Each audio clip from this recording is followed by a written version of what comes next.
I'm Kerrie Penney, and you're listening to Secret Heart Broadcasting. Hello, and on today's show, I am so thrilled to have the creative force that is Sandra Sawatzky in the studio. Sandra and I have known each other, well, we met years ago. I think we were both working in film and television. And for at least 2 decades, you were a writer, producer, and director of some wonderful independent films before turning your considerable Sandra Sawatzky intention toward fine craft visual arts and beginning what would become the Black Gold Tapestry. Now, I know I want to talk more about this, but I'll just say this tapestry took almost a decade of Sandra's life to research and stitch. And it's a remarkable 70-meter long, and I love how you describe it, film on cloth.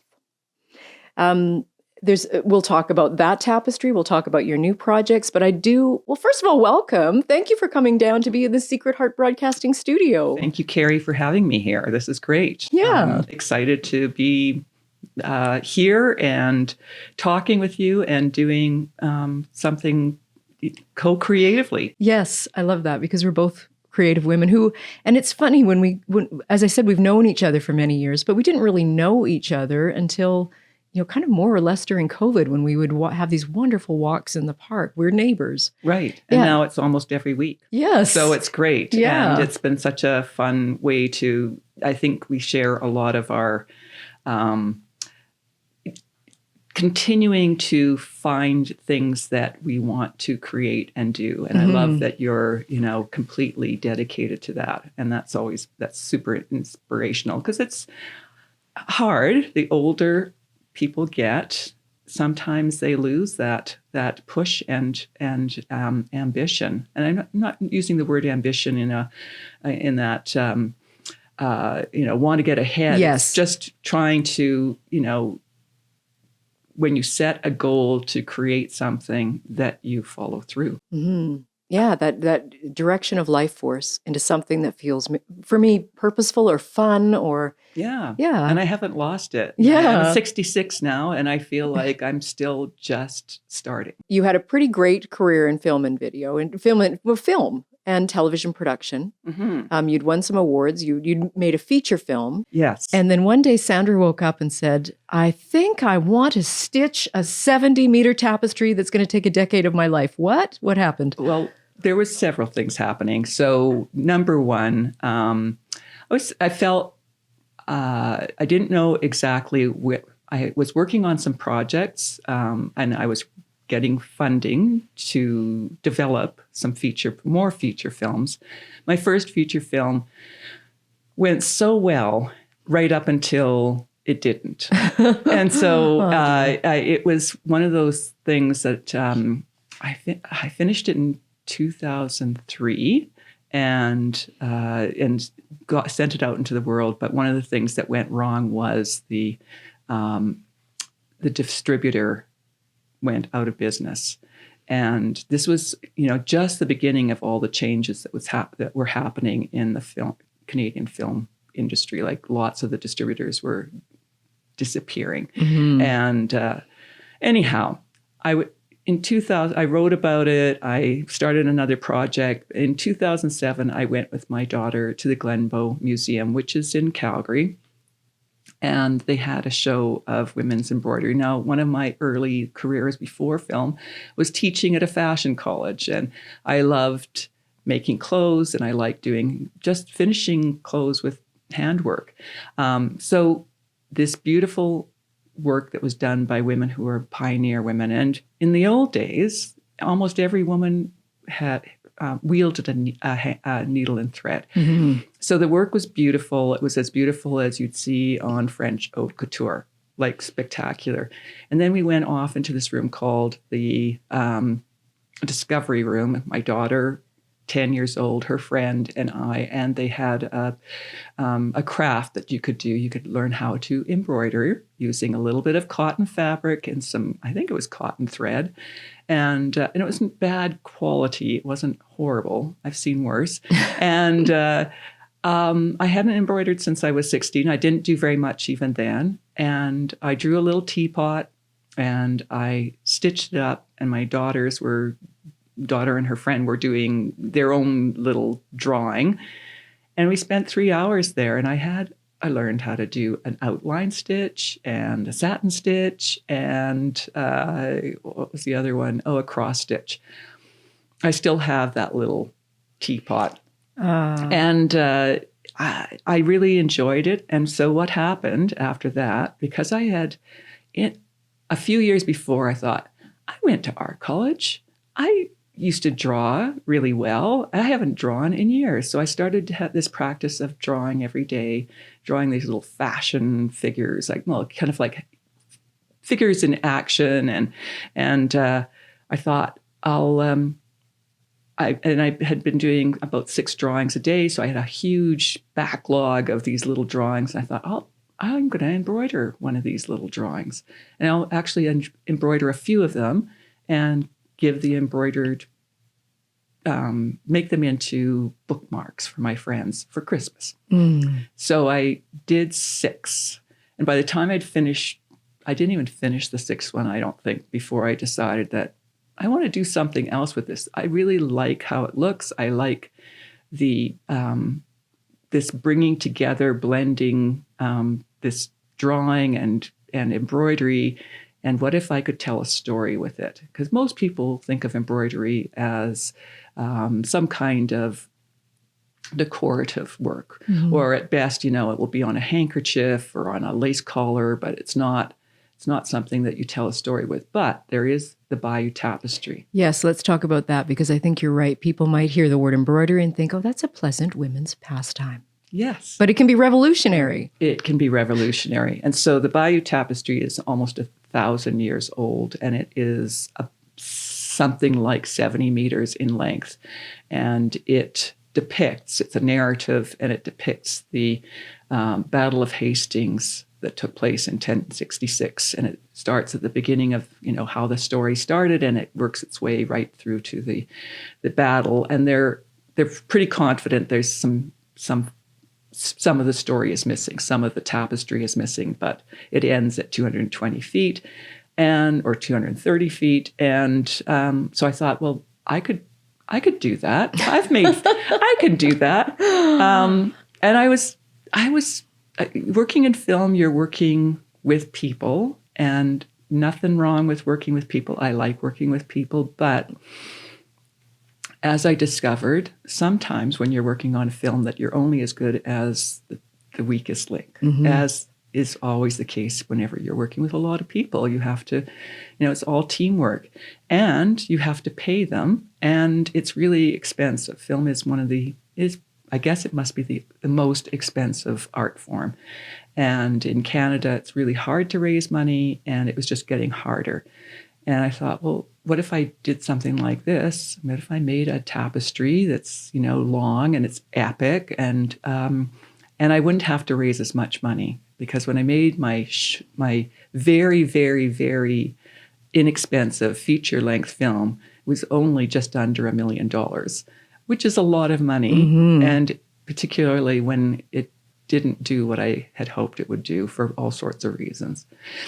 So I thought, I can do this and do it on my own. And if things go badly, well, it's on me. And if things go all right, bonus. So let's talk about the subject of the tapestry. And of course, the sidebar in my film brain, I'm thinking, and here's a woman toiling for years because she had this vision of telling a story of what? Story of oil. Yeah. So I initially thought, well, maybe I need to, I wanted a story that was epic and that was worth spending. I figured it was going to be 10 years to do. It only took me 9. You're such an overachiever. I know. I shaved off that year. But I thought, I was initially thinking, well, maybe it needs to be a story of war, because that's what the Battle of Hastings was. But then I thought, no, the story of oil affects everyone, because it's ubiquitous throughout the world.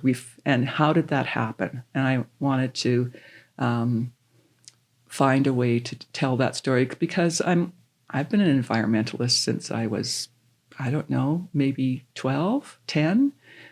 Starting with very simple things like don't be a litter bug, which was a campaign when I was 10 years old, and it was kind of drilled into us. And then my co-class people, and this is in the 70s, early 70s, maybe like 1970, I'm in grade 8, and there's boys who are doing little 8mm films about, they were burning all these piles of tires outside of Saskatoon.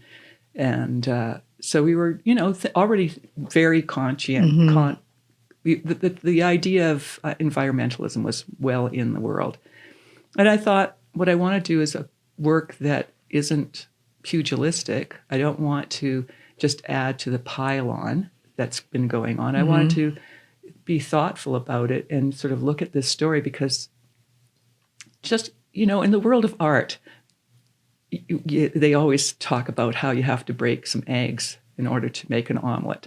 Well, that's sort of what we humans, we don't sometimes know what we're bringing into the world. And so I thought I wanted to sort of look at it from that point of view, as where did we start and how did this happen? And it became this, incredible journey for me to learn about the world and geology and invention and mistakes and wars. And I mean, it's got everything. It does. And so I saw this tapestry when it was at the Glenbow Museum, where it had its, kind of, would you say world premiere or first showing? Inaugural, yeah. And that, I think, was maybe 2017, 2018? It was both. It opened October 2017 and it closed in May of 2018. It was like almost 8 months. And 70 meters is a lot of story. I mean, and it filled the room. So first of all, it's very colorful, but it is linear. And I didn't expect to be emotionally drawn into the story. I thought, that doesn't happen always when I view art. Sometimes I can appreciate the craft or, the beauty of a particular moment, but I was really drawn into the story of it. And I don't know if you remember this, but at the end of it, I think it was you had done your artist talk, and I had an emotional reaction to your tapestry. I came out of that and thought, Sandra, what have you done? I agree with you. I've been an artist. I went to art college, went to film school, came back to the world of art, but I've always been more emotionally drawn to like music. It brings out something, and often art, maybe it sometimes just, it may be intellectually stimulating, but it can't always capture emotion. And I thought, I was surprised at how many people have felt that way about the work. And perhaps it's because it is just, they start to think about like this length of time, but I'm not sure what it is, but it pleases me greatly that people feel emotional about it, because, the best art is something that captures your imagination and your heart. And I have certainly sensed that from the people who have seen it and talked to me about it. Yes. So the podcast is called Secret Heart Broadcasting. And I think there's an element of secret heart, or, I mean, what would you call that? The magic, the something that moves the heart when you see that tapestry.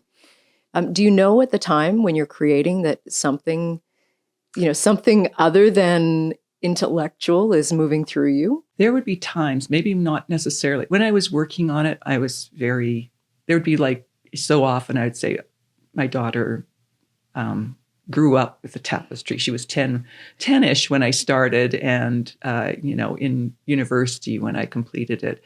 But I would, say, come on over here and see the most recent dinosaur, because there's like 434 dinosaurs. In the Bayeux tapestry, there's a bestiary, which is in the marginalia, which is at the top and bottom of this long, long panel. And I did a bestiary of dinosaurs because they created that. But did I know? I try to imbue feeling into the work. There's a scene where there's a battle going on in Mesopotamia, and I've always found war very, I would never run into, like, I'd be running the other direction. And I had to show heads being cut off, and really, like, I felt sickened by the drawing. I felt very shaky after doing it, which was so interesting, because I had to face this, it's just, I don't know how to describe it. Yeah. And then capturing facial features. Like I was always very good with pen and ink and drawing human forms. And I wanted to capture that in, these faces, and they're not cartoon.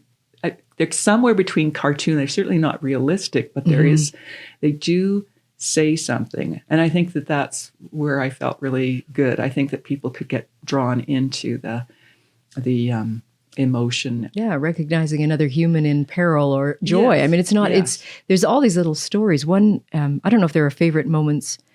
First of all, the dinosaurs are delightful. Yeah. And I learned so much from it, like the color purple. I did not realize that was thank you, fossil fuels. Right, yes. Like before fossil fuels, purple was only possible to extract from what is it called? Some kind of shellfish. I can't remember what the mollusk is called, but it was called royal purple because it was so incredibly expensive and difficult to get enough to make the color. But then in the 19th century, Perkins invented aniline dyes, and Queen Victoria wore a dress dyed with this new dye, and it became a overnight sensation. It's not any different today. We have royalty making things overnight sensations as well. Yes. Yeah. Was there a particular story that you liked telling in this tapestry? Something that maybe the ground zero for you of like, this is where. Gosh, there were so many. I can pinpoint the ones I don't think I did a good enough job on. Like there's a few. Isn't that funny? We do that. Like, yeah. And I think it's like film, right? Like if you have a really good opening and a really good closing and enough scenes in between, the weak spots don't show up so much. And like writing. And that's like writing. So I know that there was a few where. Yeah, there's not that many. Like there's like about 2 places where I think, I could have done better with that figure. But overall, it's kind of like even the really bad, to me, not the really bad, but like even the worst of them are still kind of fun and they still have chi. I like that. Yeah. There's a photo of you stitching like basically the last stitch. After a decade, and I think it was in a local newspaper here. It was actually Global News. Global News. So it was covered it. Yeah, as Sandra makes the last stitch, and do you remember that? I mean, your eyes are just like it was, and I had to wait to finish it because I knew that they were coming to the house. Yes. And it had been arranged, and so I could have finished it 3 or 4 days before, but I was doing it for the camera, and. Just to be over that finish line. That was June 20th of 2017. I think that's right. And it was just so like right on the, the summer solstice. It was like kind of crazy, but I didn't realize how exhausted I appeared. I think I look a little bit more lively. The last 3 years that I worked on it, because I knew I had the show at the Glenbow, I couldn't work faster, but I could work more hours, and that's what I did. And I just, my work week was 65 hours of stitching, and I had a part-time job, so I was working another 15 hours. So it was like a 80-hour week. So, anyhow, wherever I could carve out more time to stitch, that's what I did. And I finished. I approached the Glenbow with 1.5 panels completed, showing that, and they saw that first panel and they said, yes, we'll do the show in the first. They agreed. They got it. They agreed to it in that first meeting, which is never going to happen again. And they, so I said, I can have the rest of it, this other 6.5 panels done in 3 years. So I did. And you did. This is that you are a disciplined, stick-to-it creative. I've always admired that about you. I mean, even our walks, like, I think, we'll do 1 walk a week. You're out there every morning, rain or shine, or up to, I believe, minus 22 is your limit. Something like that. Yeah. Yeah. No, and because it, you just keep on adding. It's not like I turned into this like overnight. I wasn't like this at the beginning. I was a bum. I'm telling you. I'm telling you. No, as a teenager and in my 20s, I was, I did have ambitions. I did finish art college. I did finish film school. I went out a lot. I danced a lot. I didn't start making my own. I had my first show of painting while I was going to film school, but then I gave up on that. I didn't want to do that. I was going to do film, but then it took a while to get my traction in the film world because when, as you know, back in the day, there was no film industry, and I had a choice between working on a really low budget film or finding a job at something else. So I ended up teaching for 4 years in a fashion college. Yeah. And meanwhile, I was with my friend who I'd graduated with. We were making wedding videos, and so and sports videos for whomever. So we were doing that, and then I got a job at a local production company. But I worked on it was the first one of the first, like, so in Alberta, there have been a number of films that were made, but the film industry really didn't take off until, I think I would say, when this film was made. It was called, it was a Japanese film, Heaven and Earth. And I was a production assistant on it, along with, I don't know, 80 other production assistants. It was a huge, huge endeavor. And a lot of people got their, they learned how to work on a big film there. And that's kind of was the launching point.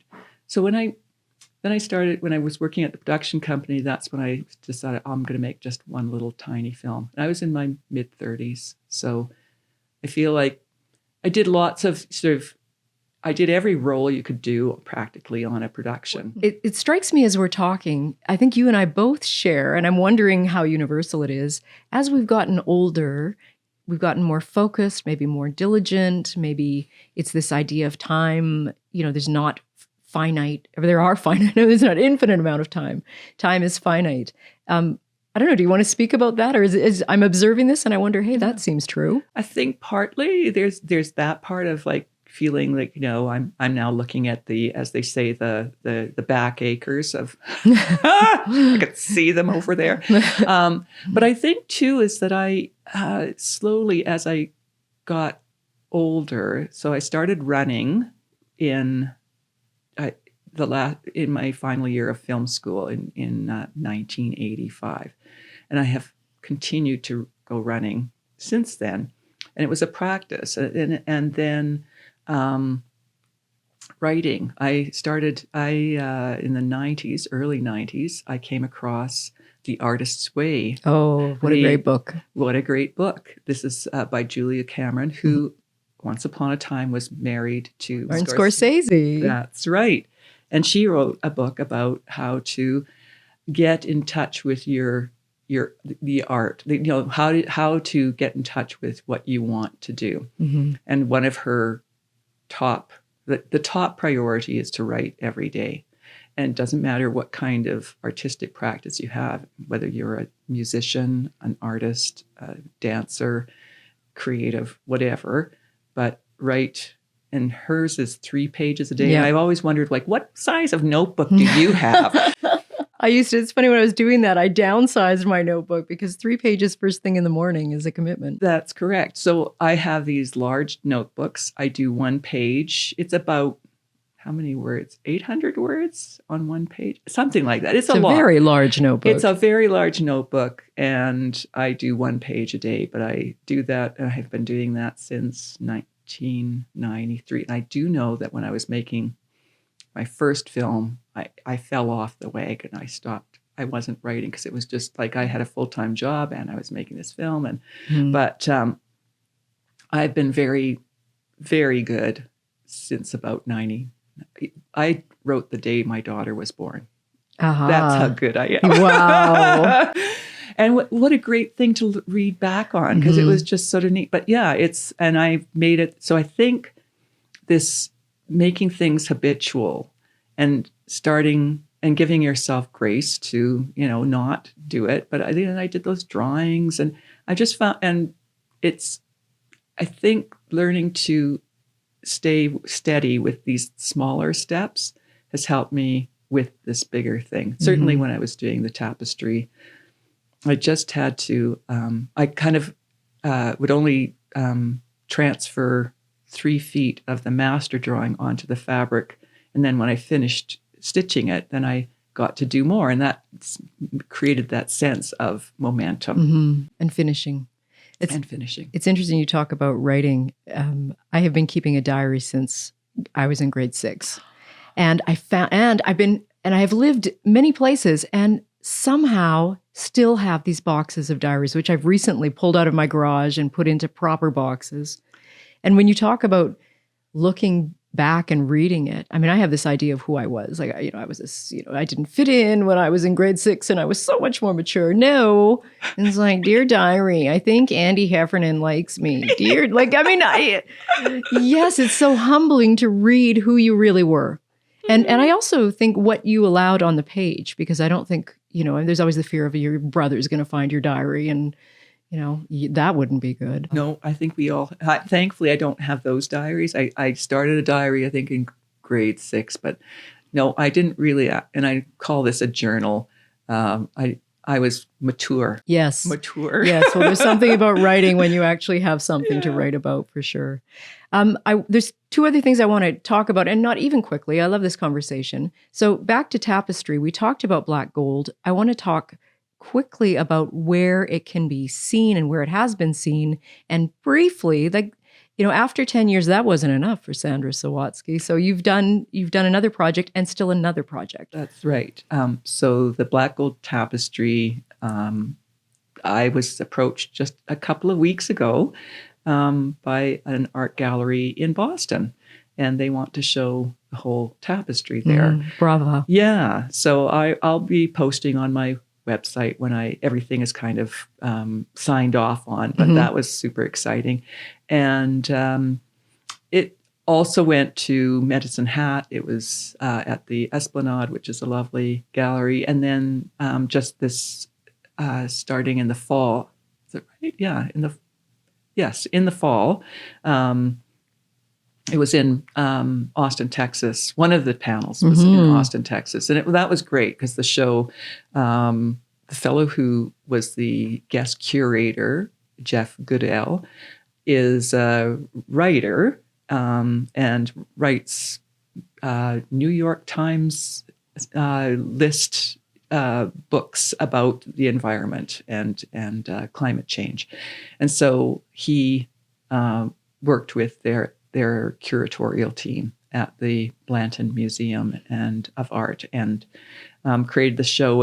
It's part of a group show, and it got written up in the Guardian. In the Guardian, local girl makes good. Yeah. That's so exciting. Talked about it in the Guardian, and then they also talked. There's an image in the New York Times from the tapestry. You're speaking to a much broader audience using a very interesting medium. I love that it's traditionally a feminine art, which I that's how I perceive it. I don't know if that's true, but if it isn't, women certainly took it over. But there you go. Yes, I would say that it was one of the things that attracted me to it is that I just it's just so beautiful.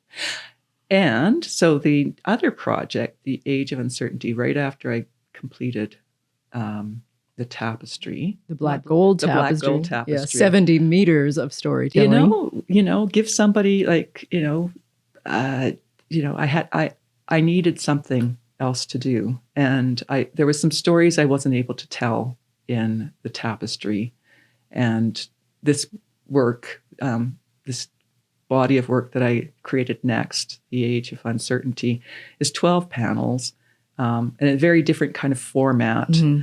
But it's sort of about, the world made by resources that we take out of the earth. And it's sort of like the genie gave us all our wishes, and where are we? And how fun has this been? And it was a very dark dive. And I'm not usually a dark person, but I kind of wanted to look at, all sorts of subject matter like surveillance and AI and war and poverty and climate change, like all these things that are kind of on the top. When you're looking at the news, that's what you're seeing. And I wanted to sort of look at it in, a different way. And I wanted to use humor, and I wanted to use another medieval, what's the word for it? A medieval art form, the Book of Hours. Ah, okay. So the 12 panels kind of mirror what would have been in a Book of Hours, which was a labor of months. So, each month back in the day, there was an activity that people would participate in, like whether it was taking in the harvest, slaughtering pigs in winter, etc. So I thought, well, I'm just going to have each panelist going to represent one of these uncertainties, and I had a lot of fun with it. Which is good, because I remember we were in our regular walking by this point, and the research was you are not a person I think of as you're very upbeat, you're very positive, have a positive worldview, and I remember that was very difficult, the research you were doing behind the stories. How did you reemerge, right? Because it's very easy now to, and I'm a recovering news junkie, to dive deep, and then I can't, where do we go from here? I despair. Maybe because I've got a sense of humor, and there's, people have gone through, the world has gone through a lot. We think it's brand new, but it's not. We've done pretty much everything that we're doing now. We've done before. Maybe not with massive bombs and all the different things that technology has allowed us to invent to destroy ourselves. And I'm laughing, but I'm crying at the same time. Yeah, it was tough, and but it was good for me, I think, because we all want to. A lot of us want to turn our.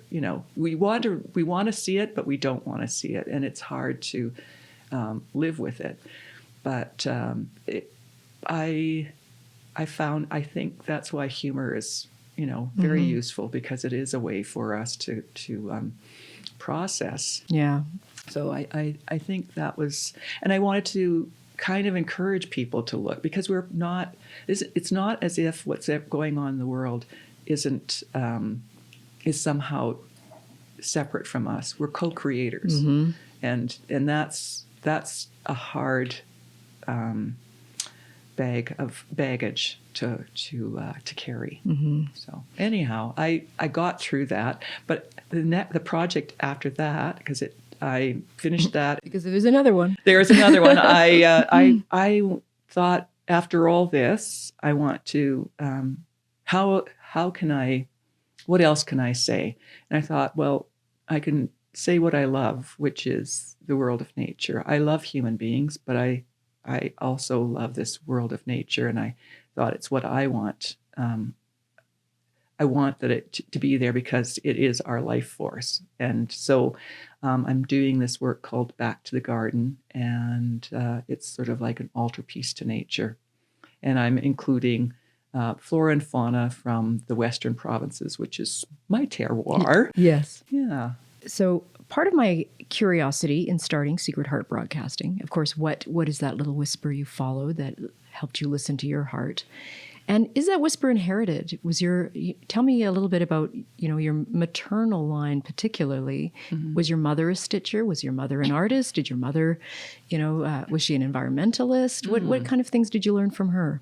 So my mom was raised on a farm, and I think anyone who's a farm girl is immediately connected to, it's just there, the world of nature and watching animals procreate. She, would ride the farm on the back of a horse, and also saw, she was born in 1934, and so the Dust Bowl, that was the prairie provinces, she, grew up with that. Not necessarily that she was really aware of it as a very, very young child, but all the stories that came out of that. Anyhow, she like all, she didn't embroider. She did knit and she made clothes, like she sewed. I had a grandmother, my dad's mother, who was very crafty. So she was the one that I never learned how to crochet, but I would sit beside her with my little pair of scissors that she gave me, aged 3. And whenever she needed a thread cut, I would snip it for her. Like, I have a very vivid memory of that. And I was completely absorbed by that. And I also had an aunt, another aunt, my mom's brother's wife. She was also very handy. And so I was surrounded by women who could do these things. And at some point, I clearly read magazines and I was fascinated by beautiful clothes that were often finished with this embroidery. I love the image of you sitting at your grandmother's lap with scissors is very Greek almost. It reminds me of the myth of the Fates, right? We're just cutting threads. Oh, good point. Yes, I like it. The mythical, yes. And there was nobody else around. I just remember my grandmother, and she could make these. When I say crocheting, I hope that most people will probably think of those horrible crocheted, I don't know, with very thick yarn that makes, I don't know what the squares that make like blankets yes, or those terrible slippers made of She had the finest crochet hook. Oh. And it was like almost like fine thread. And she would just keep on making, it would just kind of grow into these, large tablecloths and runners that people had. And she didn't use any pattern. It was just coming out of her. So she was a little bit like Ariadne? Yes, Ariadne. Yes, again, yes. Your life is just, again, rich with myth. Yeah. We were talking just at the break here about, our moms, right? And we were both very, we're lucky to have moms that we loved. We loved, and who loved us.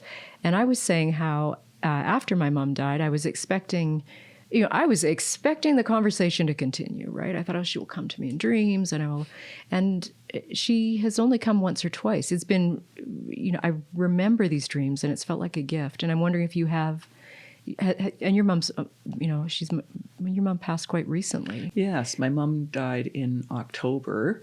And I actually had a dream very shortly after she passed, and she spoke to me, and I don't remember what she said, but I bet you wrote it down, though. It's in that journal. It's in my journal, that's for sure.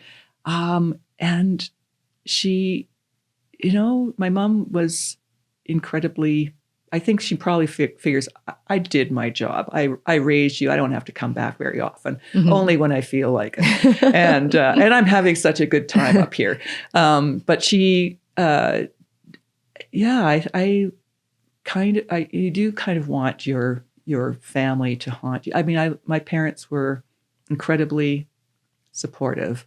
My mom even more so than my dad, because she loved the arts. And I think that for all of us, I think that she, as small kids, my dad took us to the library, but my mom would make sure that we go to performances and go to the movie. And my dad made sure that we went to the movies too. But we did a lot together. And Saskatoon, where I grew up, is a fairly small city, but it packed a wallop when it came to the arts. Almost everybody, as a teenager and getting a little bit old, like I moved out of Saskatoon when I was 19, but I knew people who were musicians and jewelers and weavers, and I kind of hung out with some people who were a little bit older than me, and I just everybody seemed to be doing things, and then actors, and just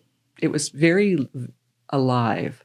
There's a reason why Joni Mitchell is so great, because she came from a place where there was lots of people doing stuff. What kind of things do you want to pass on to your own daughter, who I happen to know, but Sandra's daughter is a beautiful watercolor artist. So also an artist. Well, I feel like I've hopefully done my job. She's now she's 26. I had her late, and I wasn't planning on having children. And after I had my daughter, Lucy, I felt like I'd invented motherhood, which I imagine is what most people, if they enjoy being a parent, that's how they feel. They've invented it. It's like every day. It's like, who told me? No one told me it was this great. So what I hope that I've passed on to my daughter is, and because she actually worked on one of the films that I made, and she was nominated for the costumes. She did all, like, that was when she was 13. Like, I kind of tried to include her in this life of mine, because I think that, the best way that you can learn is like, right, while things are happening and on the job, sort of like, rather than like, trying to teach something through a book, to actually actively do something is the best way to learn. So I think, she's got real, much more so than when I was her age. It took me a lot longer because there's no roadmap. But if you have a parent who's doing this crazy thing called a creative life, it is, they can see how it, the difficulties. I try to talk to her about, both the pros and cons of it. I don't know if there is really no con. It's just like trying to solve problems and figuring it out. And I think she's doing a pretty good job. But I didn't, I would like her to be, I want her to feel independence and confident that somehow she'll make it work, which is, you have to have that. You're never without something within your realm that you can use to make something happen. It sounds like the whisper of your secret heart, that little thing that says, Sandra, do the tapestry. You paid attention early, like you were tuned right into this. I think so, always. I have to also say I do have a secret superpower. I have a husband who we met when I was 16, and when I told him I wanted to be an artist, he was like, "Well, why don't you go to the art college in Calgary instead of going to?" There was, they did teach painting at the university in Saskatoon, and the first gift he gave me was a. Now, am I going to get it right? He gave me a beautiful drafting board, which Lucy now uses to paint with, but it's like this incredible place to do the work. And so he's always been incredibly supportive, put me through film school and art college. And then I put him through school. So we've been a good team. So God looked down on me and gave me, so many gifts. My parents, Brad, my daughter, friends. So I just feel very fortunate. And I get so much out of all the relationships I've had. Yeah, it really does take a community where we need that connection. Mm-hmm. But to get back to that one thing, I think I've always listened to, like when I was 3, I thought I'm going to be an artist. I also wanted to ask you, I know you're a big reader and a writer. Are there some books that you have read recently or that have made an impact on you that you would want to share? Okay. So the year that I started doing The Artist's Way, I came across a book called A Suitable Boy by Vikram Seth. And it's a powerful, huge, epic novel. It's in 1,200 pages or something, but they made a mini series from the books, but I don't think they managed. It's hard to capture, but it's a beautiful, funny book. And I always said that Vikram Seth had such a devilish sense of humor, but there was also this angelic quality, very understanding of the human spirit. And I also read for the first time a book by Louise Erdrich, and everything that she's written, she's very prolific, whereas Vikram Seth is not prolific, but she is incredibly prolific. And writes these magical, poetic. She was a poet before she was a novelist, and she's had an incredible life of great tragedy and love too. And she really captures that. Everything that she's written, I think, is worthy of great attention. Probably one of my favorite books by her is called Tracks. And who is my and just recently, now some people maybe won't agree with me, but I really enjoyed A Gentleman in Moscow. A Gentleman in Moscow. Yeah. Amor Towles. Yes. Yeah. It was a great book to read. I read it just before COVID, and I understand that it became a book that a lot of people kind of fell on because of COVID, because it's about a character, a guy who ends up having to live in a hotel in Moscow, and he's there for 30 some odd years. He's under house arrest. He can't leave or he'll be killed. Yeah. And it's so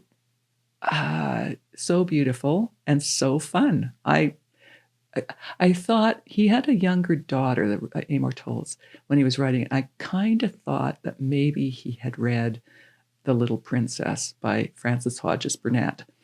Because when you read it, there's a similarity in the story. And there's something he's so magical. He is not pulled down by this 30 years. He discovers great wealth within himself. What a wonderful note to end it on. Discovering the great wealth within ourselves. Oh, a delight. Thank you for coming down to the studio today, Sandra Sawatzky. And we'll post how to get a hold of you and how to see your work. And Okay. Keep on creating. Thank you, Kerrie Penney.